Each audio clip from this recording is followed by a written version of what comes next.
Mungkin ada reminder atau pesan-pesan buat teman-teman yang sekarang punya goal, punya cita-cita, punya mimpi, punya 1 miliar pertama. Pertama, Teman-teman, tidak ada manusia yang bisa betul-betul bahagia dan sejahtera dari angka. Kenapa? Duit itu baru bahagia ketika bisa dipakai memenuhi kebutuhan.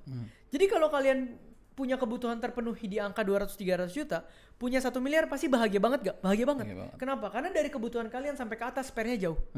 Tapi kalau kalian cuma fokus angka 1 miliar, kalian akan ngerasa 1 miliar kecil banget ya. Orang yang gak punya duit 1 M akan bilang 1 M kecil. ya. Orang yang udah punya 1 M akan bilang 100 M gede.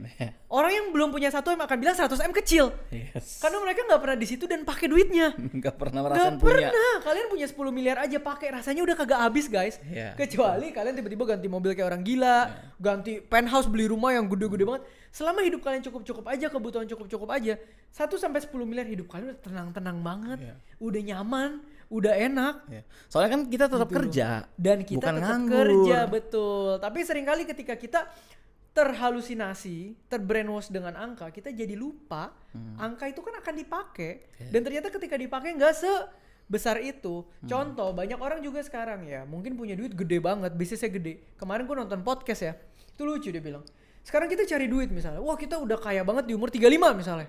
Abis ini kita pikirin anak kita bagaimana. Betul. Usaha diturunin, ada yang mau terusin nggak?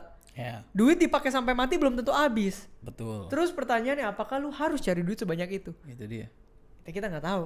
Bukannya gue membatasi, nggak.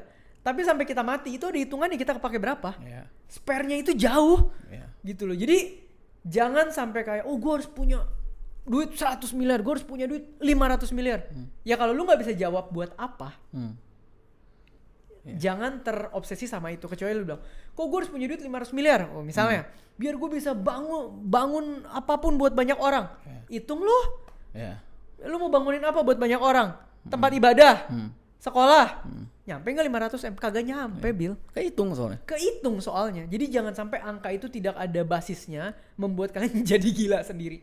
Itu yang sayang. Itu. Iya, dan ketika lu punya 500 miliar dan buat apa? Betul. Habis itu. Bukan artinya kita ngecilin mimpi, bukan. Lu boleh punya 500 miliar tapi lu harus tahu jangan sampai lu punya 1 Iya. miliar atau misalkan 500 miliar tapi kehilangan purpose hidup. Iya. Itu terjadi yang banyak teman kita ya. Betul. Yang sama-sama merintis dan akhirnya penghasilannya per bulan udah gede banget, mereka jadi bingung sendiri. Nah, ya. Ini gua ngapain nih? Ini duit gue pakai nggak habis lagi. Iya, sorry, mungkin kalian banyak yang bilang, kok nggak relate? Nggak apa-apa, ini gue kasih tahu. Temen kita banyak yang begitu, itu real. Betul. Itu realita gitu Ya. loh. Memang orang yang punya uang itu baru bisa merasakan bahwa uang bukan segalanya. Tapi kalau orang yang nggak punya uang belum bisa relate.